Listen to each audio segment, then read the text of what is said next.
Bonsoir à tous et à toutes, chers adhérents de BHC. Ce soir, cours sur la science et la Torah.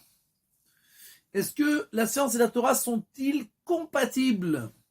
Et en fait, la question ne se pose même pas puisque, vu que le Zohar nous dit que Dieu a regardé à lire, entre guillemets, dans la Torah et a créé le monde par rapport à la Torah, donc toutes les règles et toutes les lois de la physique, de la chimie, de la biologie, qui sont dans ce monde-là, elles sont par rapport à la Torah et donc elles ne peuvent en aucun cas contredire la Torah. Mais il faudra faire la distinction très accentuée, cette distinction-là, que entre les sciences exactes et les théories. Les théories, il y en a tous les jours, de nouvelles théories qui sont inventées, qui n'ont rien à voir avec la science exacte. Ce sont toutes sortes de suppositions, etc., sur toutes sortes de sujets. Les sciences exactes, ce sont les sciences du monde, c'est-à-dire les sciences, la chimie, la physique, les mathématiques, la biologie, toutes les choses qu'on peut vérifier, qu'on peut regarder, qu'on peut observer en laboratoire, qu'on peut calculer, etc., etc. Et donc, toutes ces choses-là, bien entendu, elles seront toujours en accord avec la Torah, ou, pour être plus exact, elles seront par rapport à la Torah, puisqu'ils ont été créés par rapport à la Torah. Et donc, ce qu'on va faire aujourd'hui, on va donner quelques exemples seulement, ne serait-ce que dans le sens le plus simple de la Torah et de nos sages, sans rentrer dans les profondeurs, sans rentrer même dans les commentateurs de la Gemara, sans rentrer bien entendu dans la Kabbalah et la mystique et les côtés profonds de nos sages, qui sont immenses et presque infinis, même infinis. Et nous allons seulement donner quelques exemples de Gemarot, de passages dans le Talmud qui sont tout à fait, à première vue, simplicistes, enfantins même des fois, illogiques. Et nous allons voir que nos sages, d'une manière la plus simple du monde, nous révèlent tous les secrets, entre guillemets, des sciences et de ce qui se passe dans ce monde-là. Et bien entendu, comme on vient de l'expliquer, puisque Dieu a donné toutes ces sciences, toute cette connaissance-là dans la Torah, il ne peut y avoir aucune erreur. Premier exemple pour commencer, la Gemara dans Maseret Rosh Hashanah, page 25, nous raconte une histoire. La Gemara nous raconte qu'une fois, le 29 du mois, alors que les gens étaient supposés regarder le ciel pour venir témoigner pour la néoménie, pour faire le Rosh Chodesh, comme la lune, au 15 du mois, elle est pleine, et à la fin du mois, elle s'efface, on ne la voit plus, et le premier croissant de lune qui est observé, alors les témoins oculaires venaient au Beddin pour témoigner de ce qu'ils ont vu, et par rapport à ces témoignages, le Beddin sanctifiait le nouveau mois, et nous avons donc le Rosh Chodesh. Donc, on était le 29 du mois, c'est dans ces eaux-là qu'on est censé sanctifier le mois, c'est ou le 29 ou le 30, mais ce jour-là, la Gemara nous raconte que le ciel était nuageux, et les gens ont vu une forme de lune, c'est-à-dire qu'ils ont cru voir entre les nuages le premier croissant de lune. La Gemara nous raconte qu'ils sont venus voir Rabban Gamliel, qui était le Rosh Sanhedrin, qui était le chef du tribunal rabbinique, et ils lui ont dit Ra'inu kidmut levana, on a vu quelque chose qui ressemble à la lune, et donc il faut sanctifier le mois. Rabban Gamliel leur dit une chose tout à fait aberrante à première vue. Il leur dit vous avez rien vu. Ils disent mais comment ça on n'a rien vu? On a vu. Non, vous n'avez pas vu, puisque vous avez dit que vous avez vu quelque chose qui ressemble à la lune, puisque le ciel est nuageux. Et moi, je peux vous dire que j'ai reçu Kach mekublani mi beit avi abba. Comme ça, j'ai reçu en tradition de mon père qui a reçu de son père qui a reçu de son père. Chez En chidusha shel levana pachot mi 29 yamim vechatzi yom ושני שלישי שעה ו73 חלקים. La lune ne se renouvelle pas avant 29 jours et une demi-journée et 2 tiers d'heure et 73 parties d'heure. Nous allons expliquer bientôt le calcul que Rabban Gamliel vient de leur dire. Quoi qu'il en soit, il leur dit, moi, j'ai reçu en tradition. Ouais, tradition, c'est bien, mais on voit la lune. Il dit, vous avez rien vu, c'est pas possible. Moi, comme j'ai reçu en tradition, et la tradition, elle est de mon père qui a reçu de son père qui a reçu de Moshe Rabbeinu. Or, je vous rappelle que dans la Torah, quand Akadosh Baruch Hu a dit à Moshe Rabbeinu, quand ils étaient en Égypte, qu'il faut commencer à sanctifier les mois, il lui a dit, à Chodesh Hazeh, Lachem Rosh Chodashim, ce mois-là, il sera le premier des mois. Et Rashi explique pourquoi il écrit Hazeh, comme s'il lui montrait du doigt. Et Rashi écrit que Moshe Rabbeinu n'a pas réussi à comprendre quand est-ce exactement qu'il est censé faire sanctifier le nouveau mois, et Dieu lui a montré la seconde exacte, Kazer et Eve Kadesh, à ce moment-là, spécifiquement, c'est pas très important, d'accord? Alors, tu sanctifieras le mois. Et ce moment spécifique qui a été donné à Moshe Rabbeinu a été transmis de Rav en élève jusqu'à Rabban Gamliel qui dit que j'ai reçu du père qui a reçu mon père qui a reçu de Moshe Rabbeinu, Moshe Kibel Torah Misinaim sera les choix, etc. jusqu'à Rabban Gamliel. Ils ont transmis la Torah avec toutes les traditions et donc la lune ne se renouvelle pas avant 29 jours, une demi-journée, 2 tiers d'heure et 73 parties d'heure. Et Rabban Gamliel est prêt à prendre le pari et à écrire ça dans la Gemara. Et de dire quelque chose de complètement faux à première vue. Les gens voient et disent non, vous n'avez rien vu. Moi, je sais, le monde a été créé par rapport à la Torah et Dieu nous a dit quels sont les calculs. Donc, c'est impossible que vous avez vu la lune. Le Rambam, dans Ilchot Kiddush HaChodesh, nous écrit que les heures de nos sages ne sont pas réparties en 60 minutes comme chez nous aujourd'hui. Elles sont réparties en 1080 parties. C'est pas le moment de se poser la question pourquoi. Il y a énormément de raisons pour ça, mais nos sages, tout le temps, utilisent des heures de 1080 parties, comme ça écrit le Rambam il y a 1000 ans de cela. Et donc, les 73 parties d'heures, elles sont les 73 parties qui font partie des 1080 parties de chaque heure. Donc, on a 29 jours et une demi-journée. Ça veut dire 29 et demi. 29,5. Et encore 2 tiers d'heure. Et encore 73 parties d'heure. Si 1080 parties, c'est 1 heure, 2 tiers d'heure, c'est 720 parties d'heure. Essayez de garder la tête, de garder le calcul. 2 tiers d'heure, 1 heure, c'est 1080 parties, 2 tiers de 1080, ça fait 720 parties d'heure. Et on a encore 73 parties d'heure. Il a dit 2 tiers d'heure et encore 73 parties d'heure. Ça nous fait 793 parties d'heure. Maintenant, on a 29 jours et une demi-journée, 29 et demi. Si je veux transformer les heures en jours, alors je vais diviser 793 par 1080 pour avoir ça en heures.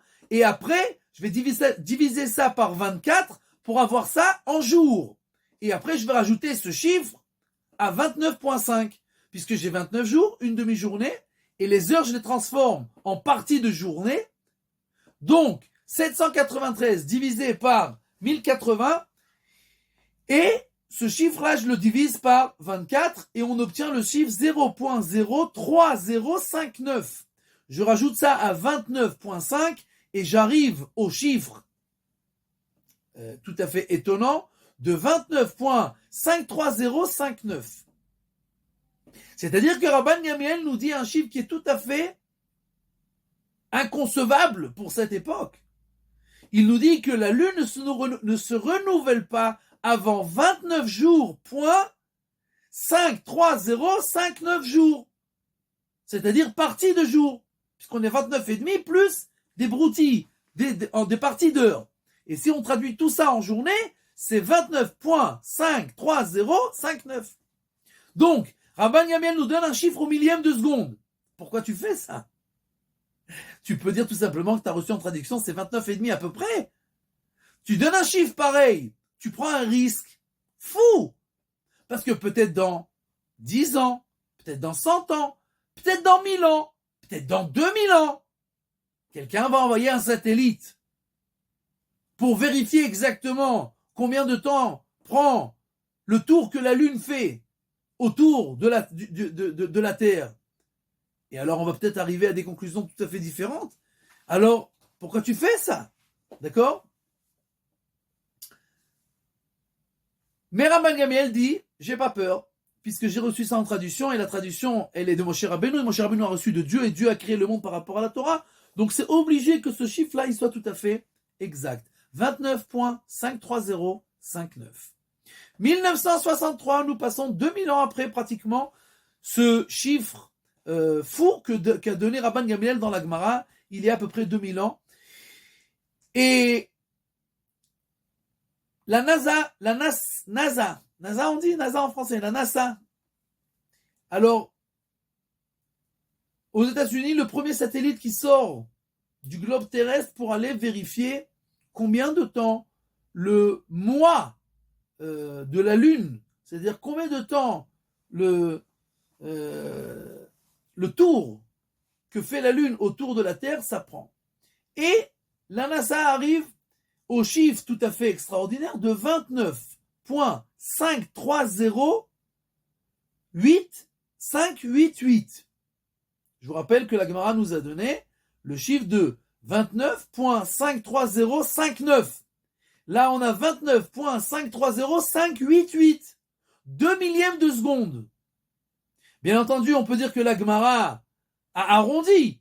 C'est-à-dire que quand on arrive à ce chiffre-là, le 8-8, il devient un 9. Mais, donc on a 2 millièmes de seconde. C'est-à-dire que même si on s'arrête là, c'est tout à fait dingue. Comment c'est possible que Rabban Gamliel nous donne un chiffre pareil et que 2000 ans après, un satellite tout à fait ultra perfectionné qui sort du globe terrestre pour aller vérifier combien de temps prend le tour de la Lune autour de la Terre, et elle arrive au même chiffre exactement que Rabban Gamliel à 2 millièmes de seconde.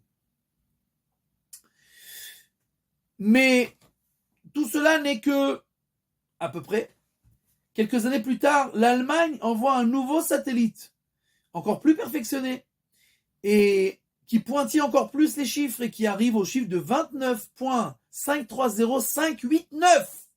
Il nous reste plus qu'un millième de seconde. On attend aujourd'hui les Chinois qui nous font un nouveau satellite pour arriver exactement au chiffre de la Gemara. Mais quoi qu'il en soit, même s'ils n'y arrivent pas, ça change strictement rien. On est à 1 millième de seconde. C'est la seule différence qu'il y a entre ce que la Gemara a dit et ce que les satellites d'aujourd'hui trouvent. Alors, ou c'est les satellites qui font une erreur, puisqu'on a vu déjà que la NASA est arrivée à 1 millième de seconde, au moins que le satellite nouveau des Allemands, ou alors nos sages ont arrondi au millième de seconde. Quoi qu'il en soit, une preuve tout à fait extraordinaire, dans le sens le plus simple de la Gemara. Sans approfondir cette Gemara-là, on peut rester des années à l'étudier pour comprendre toutes les profondeurs qui sont écrites dans ces quelques mots, cette histoire tout à fait banale à première vue.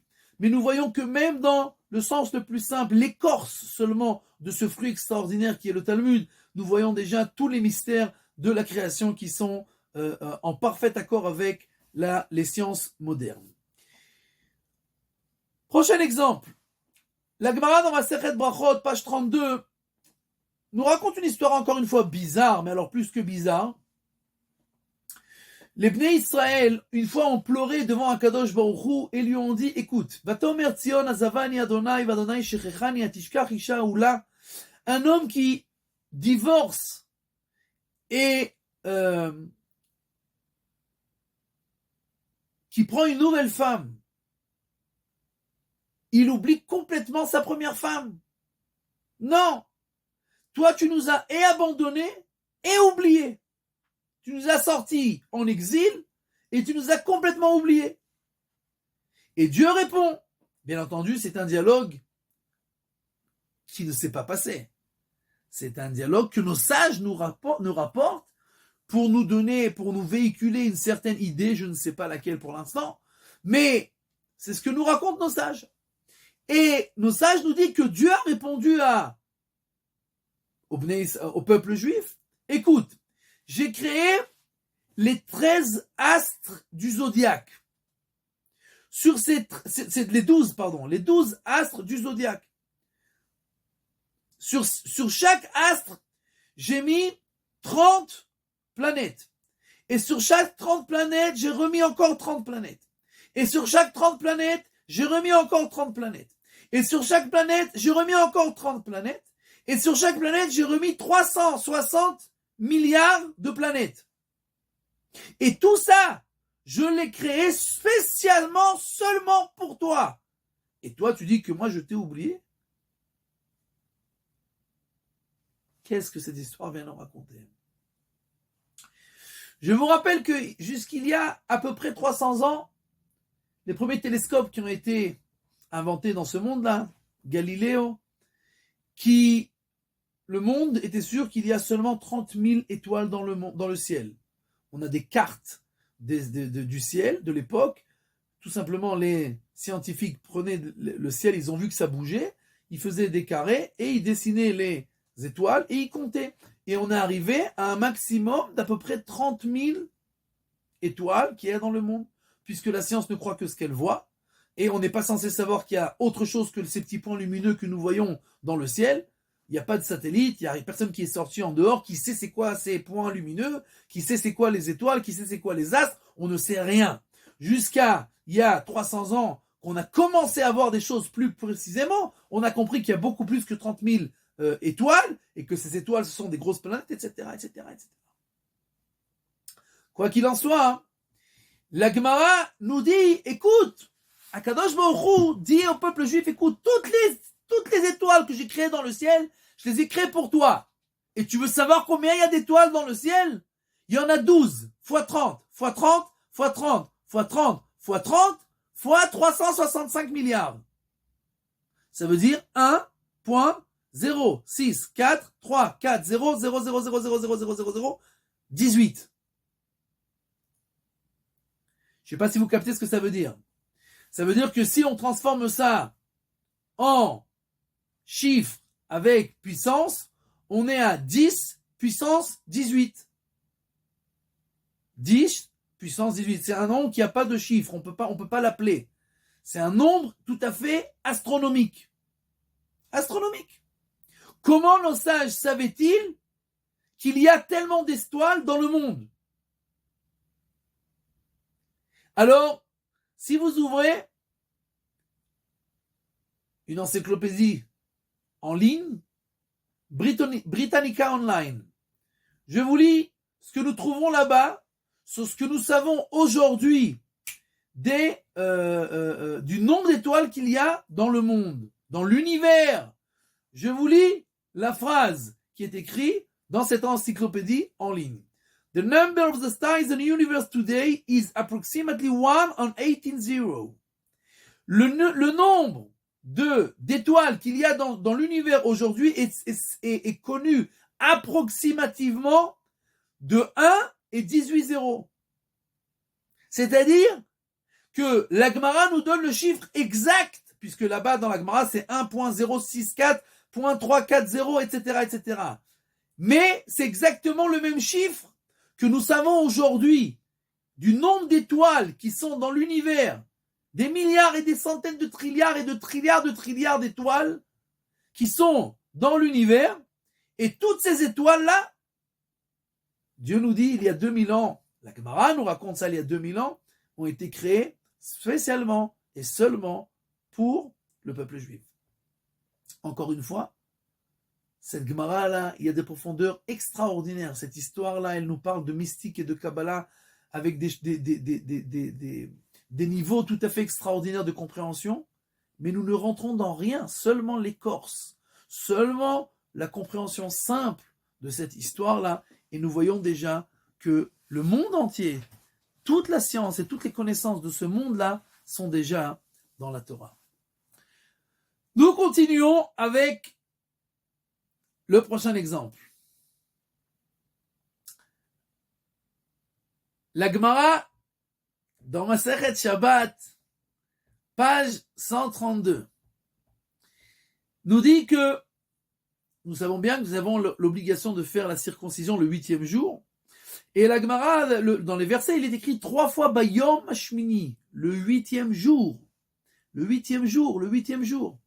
Et la Gemara, là-bas, dans Masechet Shabbat, il y a 2000 ans, nous écrit que Ubayom Hashmini Mol Besar Orlato Afilu Beshabbat.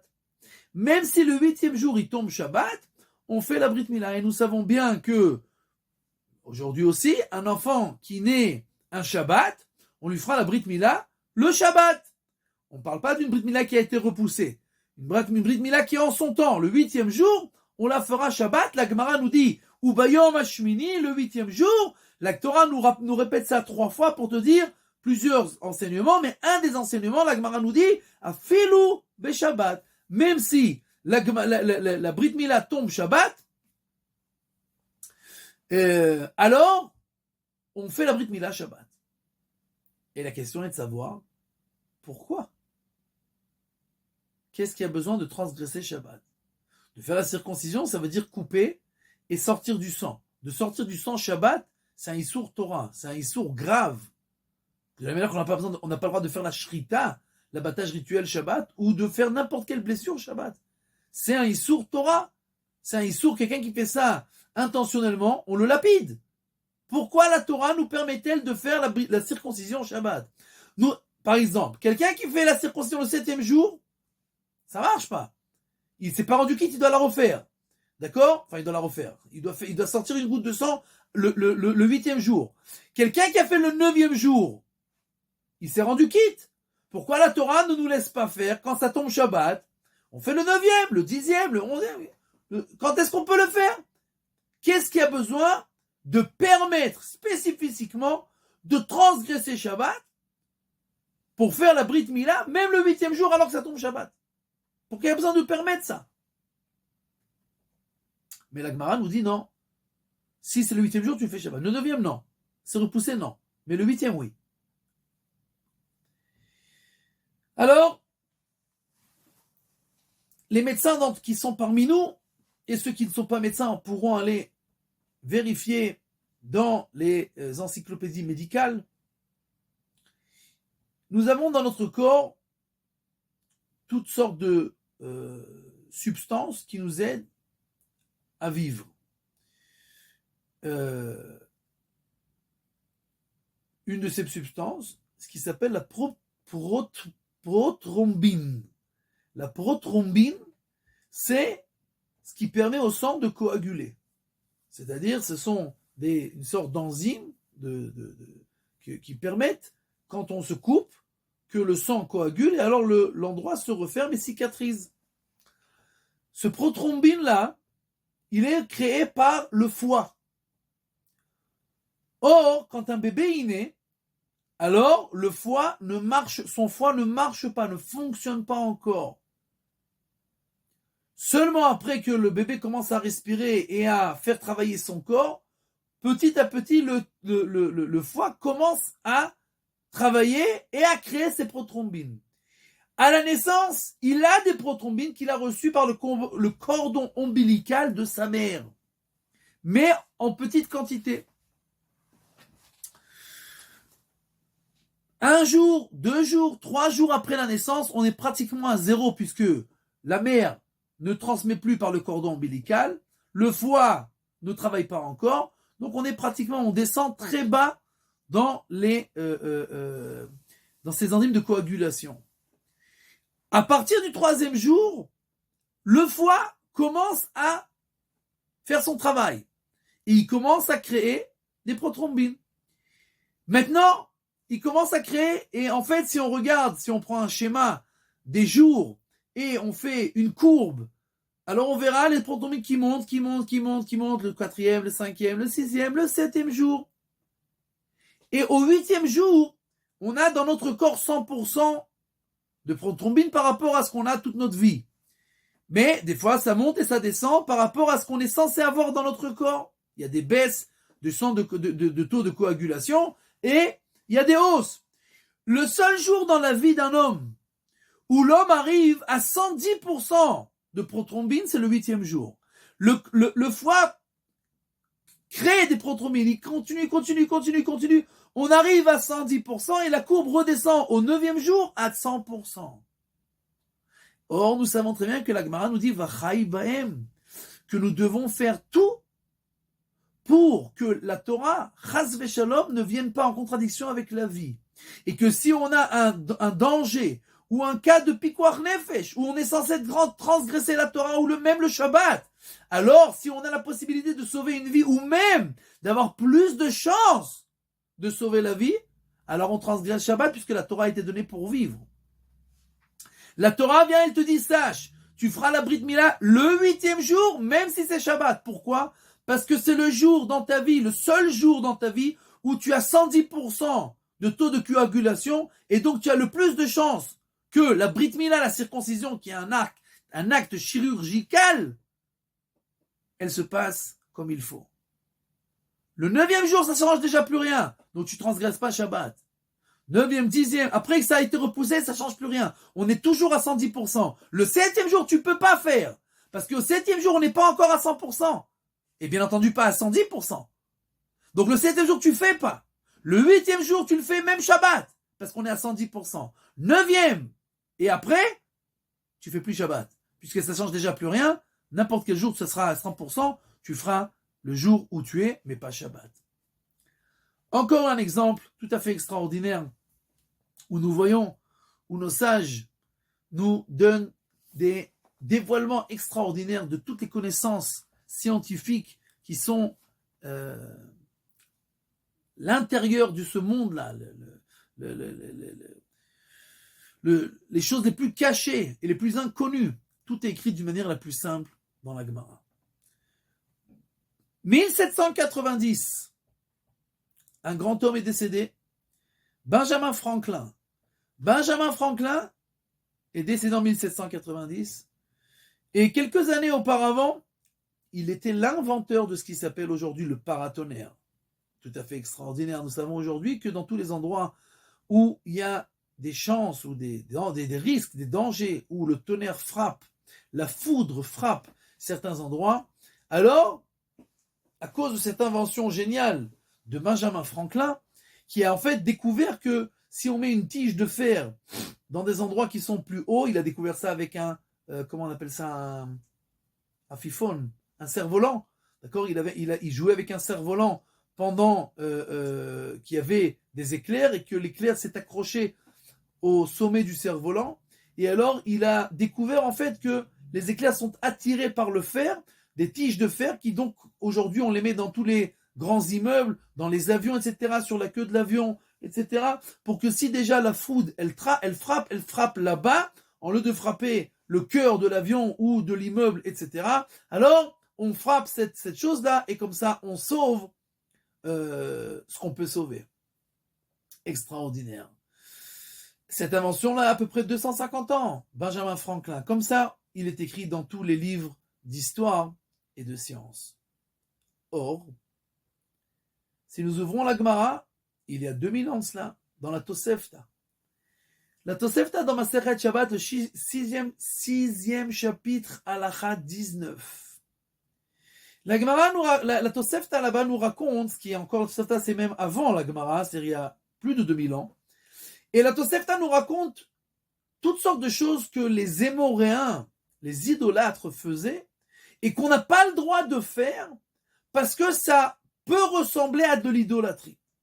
Donc, la Tosefta nous parle là-bas de toutes sortes de choses, que si on ne comprend pas pourquoi on le fait, ou il n'y a aucune raison, et on le fait seulement parce que les goïms le font, alors c'est interdit et c'est considéré comme de l'idolâtrie. Mais, si on a une bonne raison, alors même si les goïms le font, nous aussi on peut le faire. Et la Tosefta nous dit la chose suivante, Anotenet barza ben haefrochim areze midarkei haemori. Quelqu'un qui donne une tige de fer dans les poulaillers, alors ça c'est de l'idolâtrie, puisque comme ça faisaient les Émoréens. Et si tu mets ça sans savoir pourquoi et que tu le fais parce que les Émoréens le faisaient aussi, sache que tu fais de l'idolâtrie. Mais la Tosefta continue et nous dit Ve'im ipnei barak mutar. Mais s'il met ça pour se sauver des éclairs, alors c'est permis. Puisqu'il ne le fait pas sans aucune compréhension parce que les goïms le faisaient, mais il le fait parce que la Gemara nous dit qu'avec ça, on peut se sauver des éclairs. On peut se sauver de la foudre. Donc, S'il met ça parce que les goïms le font sans comprendre, c'est interdit. S'il le fait parce que il veut utiliser la raison que nos sages nous disent qu'avec ça, il se sauve des éclairs et de la foudre, alors c'est permis. Donc Benjamin Franklin n'a strictement rien inventé. Et 1800 ans avant lui, la Gemara écrit ça en une phrase, toute simple, toute claire, nette, précise, concise, parfaite, etc. Vous pouvez rajouter encore tous les adjectifs que vous voulez. D'accord?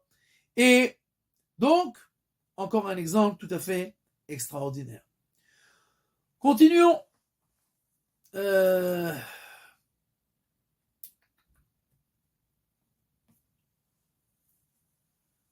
Nous avons lu dans la paracha il y a 2 semaines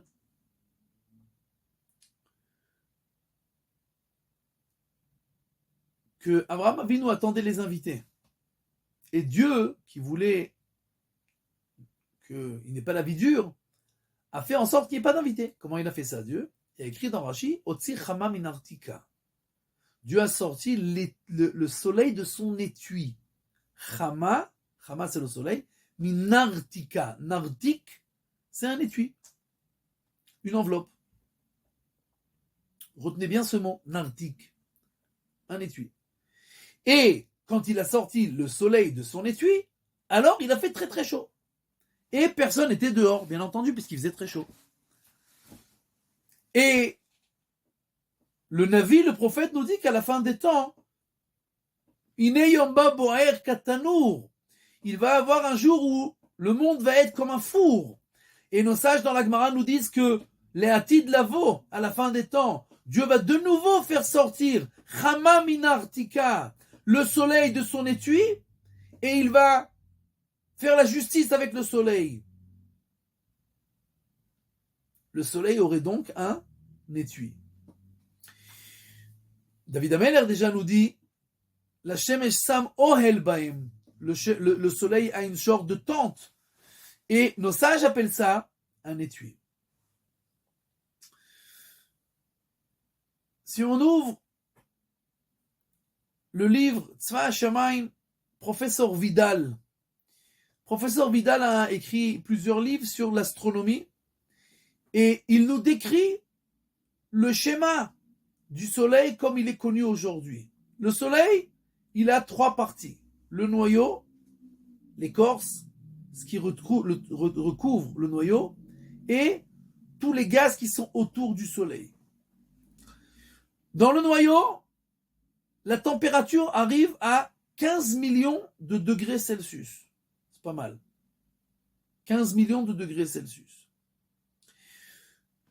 Plus on s'éloigne du noyau, et on sort du noyau, on arrive à l'écorce du soleil qui est très épaisse. Cette écorce-là, elle protège toutes les ondes gamma, les ondes ultraviolets qui sortent du soleil, qui pourraient brûler la Terre. Puisque aujourd'hui, en passant de 15 millions dans le noyau du soleil, quand on s'éloigne du noyau, qu'on arrive à la fin de l'écorce du soleil, on arrive à 6000 degrés. De 15 millions à 6000 degrés. 6000 degrés à l'écorce du soleil, c'est exactement ce qu'il y a besoin pour avoir l'hiver et l'été et l'automne, etc., comme on l'a aujourd'hui. Si on arrivait à 7000 degrés, de 15 millions à 7000, en lieu de 6000, on aurait tous brûlé. Le monde n'aurait jamais pu subsister. Professeur Vidal écrit qu'aujourd'hui, dans tous les livres de sciences actuels, dans le monde entier, dans toutes les langues, on appelle l'écorce du soleil qui recouvre le noyau l'étui du soleil. Et que si cet étui était sorti, le monde aurait complètement brûlé. Donc, encore une fois, nos sages utilisent le mot, le nom, l'adjectif, Nartika shel Levana, Nartika, Shemesh, Chama min Nartika, le soleil de son étui. Et cet étui-là, comme nos sages nous le décrivent, c'est ce qui permet de nous protéger, de nous faire brûler par le soleil. Et cet étui-là, c'est celui qui recouvre le noyau, qui permet d'avoir exactement la température qu'on a besoin. Continuons. Qui a inventé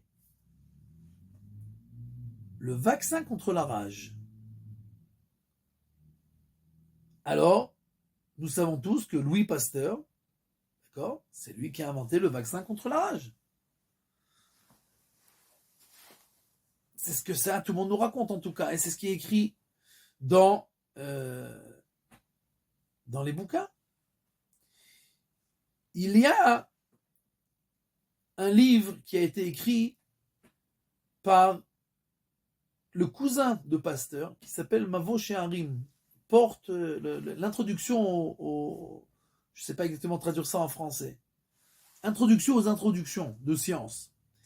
Et le cousin de Pasteur écrit là-bas qu'à l'époque de Pasteur, Pasteur avait un très grand ami juif qui était rabbin et qui s'appelait le Rav Israël Michal Rabinovitch.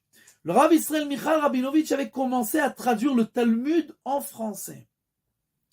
Et Louis Pasteur, qui était d'abord qui admirait ce Rav-là, et qui savait et qui admirait le Talmud, qui savait que la connaissance juive est tout à fait immense et elle se trouve dans le Talmud, a commencé à lire les traductions de son ami du Talmud.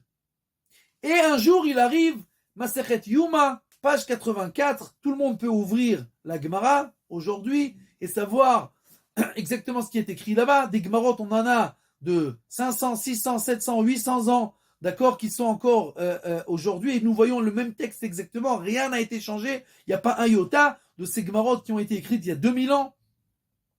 Et la Gemara dans Masechet Yuma, page 84, nous écrit la phrase suivante. Mi sheneshacho kelev shote ma'achil oto michatzar hakaved shelo. Quelqu'un qui s'est fait mordre par un chien enragé, il devra lui faire ingurgiter une partie du chien lui-même. La Gemara, comme toutes les Gemarot, parle très concis, très court, mais nous dit une chose tout à fait extraordinaire. Nous savons exactement aujourd'hui comment marche le vaccin. Si quelqu'un s'est fait piquer par un scorpion, ou par un serpent, ou par un chien, la première chose qu'on te dit à l'hôpital, amène-nous le chien, amène-nous le serpent, amène-nous le scorpion. Alors aujourd'hui, Baruch Hashem, il y a déjà des vaccins qui sont chimiques, etc., qui peuvent s'occuper de tout. Mais comment le vaccin il marche à l'origine? Qu'est-ce qu'il a fait, Pasteur? Il a pris le venin, il a pris la maladie et il l'a rentré dans le corps du malade en toute petite partie pour que le corps apprenne à faire la guerre avec ces haïdakim, comment on dit ces haïdakim, ces microbes et ces virus et ces maladies, et après, il peut combattre de plus en plus et arriver à se débarrasser de la maladie. C'est exactement comme ça que marche le vaccin, mais c'est exact, tout ça, le cousin de Pasteur dans son livre écrit que c'est pas pour rien qu'il a commencé à faire ses recherches et qu'il est arrivé à cela. Il a lu ça dans la Gemara et il a commencé à faire des expériences par rapport à ce qu'il avait lu dans la Gemara. De te prendre une partie, la Gemara nous dit, mechatzar hakaved shelo, des jus, enfin des jus, je sais pas comment ça dit, chatzar hakaved, c'est une partie de l'intérieur du foie du chien, et ça, donné au malade. Donc, on ne sait pas exactement qu'est-ce que la Gemara voulait nous dire, mais ce qui est sûr, c'est que c'est comme ça qu'on fait le vaccin. Et c'est comme ça que le Pasteur a commencé et est arrivé à ce qu'il est arrivé. Encore un exemple tout à fait extraordinaire. Nous savons que la Gemara nous dit dans Masechet Bechorot, Ayotse mina tameh, tameh, ayotse mina taor, taor, la page 5, la Gemara nous dit que si j'ai pas le droit de manger un âne, je ne peux pas boire le lait de l'ânesse, puisqu'il sort de quelque chose qui est impur. Je peux manger la vache, donc je peux boire aussi son lait. Il sort d'une chose pure, donc le lait aussi est pur.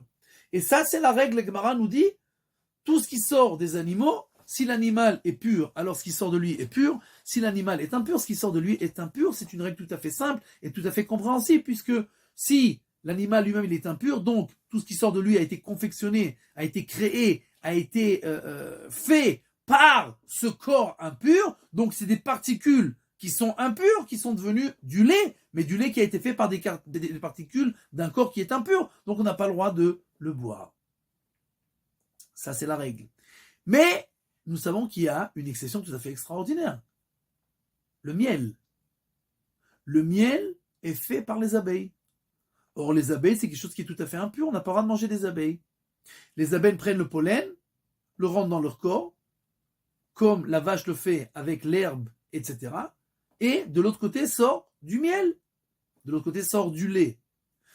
Le lait, il est permis parce qu'il sort de la vache. Comment le miel qui sort de l'abeille est-il permis par rapport à la règle que nos sages nous ont-ils dit?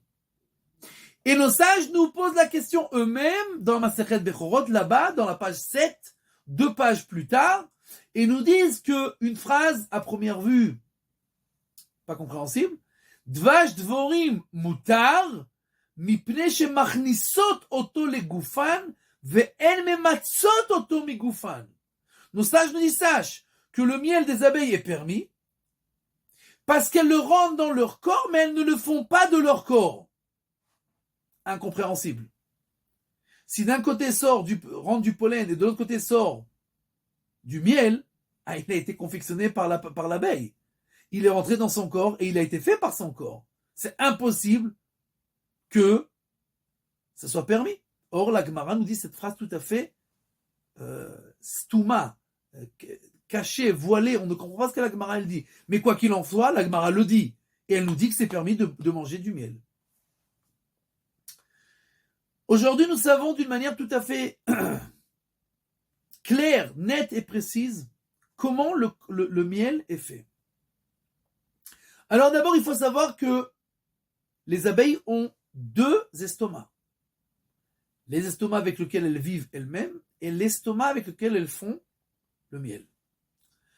Le problème, c'est que quand on transforme de l'herbe en lait, ça veut dire que l'herbe rentre, elle rentre dans l'estomac, il est mélangé avec les jus qui sont acides dans l'estomac de la bête, et tout ça se transforme en quelque chose d'autre qui devient du lait. Donc bien entendu, tous ces jus et tous ces trucs-là qui sont permis, puisqu'ils appartiennent à une bête pure, même quand ils rentrent dans le lait, c'est permis. Le pollen qui rentre dans l'estomac de l'abeille. Nous savons aujourd'hui que ce qui se passe en fait, c'est qu'il y a des enzymes qui transforment le pollen en miel, et à la fin du processus, toutes les enzymes se déconnectent complètement de ce qui a été créé, et en fait, ce qui sort de l'autre côté, c'est 100% du pollen. C'est-à-dire qu'il n'y a rien qui a été rajouté du corps de l'abeille. L'abeille a servi seulement de passage pour transformer le pollen en miel sans rien rajouter à l'intérieur. C'est-à-dire que c'est 100% du pollen. Le lait, c'est pas 100% de l'herbe, etc. Tout ce qui sort des animaux, c'est fait par leur corps. Mais nos sages nous disent, ils le rendent dans leur corps, mais ils ne le confectionnent pas par leur corps. Et nous savons aujourd'hui que c'est exactement comme ça. Personne n'aurait pu penser une chose pareille il y a 2000 ans. C'est quelque chose qui est tout à fait impensable de savoir ça. Et aujourd'hui, nous savons que le miel, c'est 100% du pollen. Il n'y a rien qui est rajouté par le corps de l'abeille. Il y a encore des centaines d'exemples. On va s'arrêter là pour aujourd'hui. Mais nous voyons qu'il n'y a aucune possibilité que la science et la Torah soient en contradiction. La Torah est la base de ce monde-là, et donc est la base de toutes les règles et de toutes les lois de la science. Et donc, si il y a quelque chose qui ne marche pas, il faut attendre encore un peu. Les scientifiques arriveront à la fin, comme si c'est passé dans toutes les générations, même quand on a pensé qu'il y avait des contradictions, à la fin, on arrivera toujours, avec l'exemple qu'on a vu aujourd'hui, ça suffit pour comprendre que c'est tout le temps comme ça, on arrivera toujours à la fin, à la conclusion exactement la même que celle qui est écrite dans la Torah.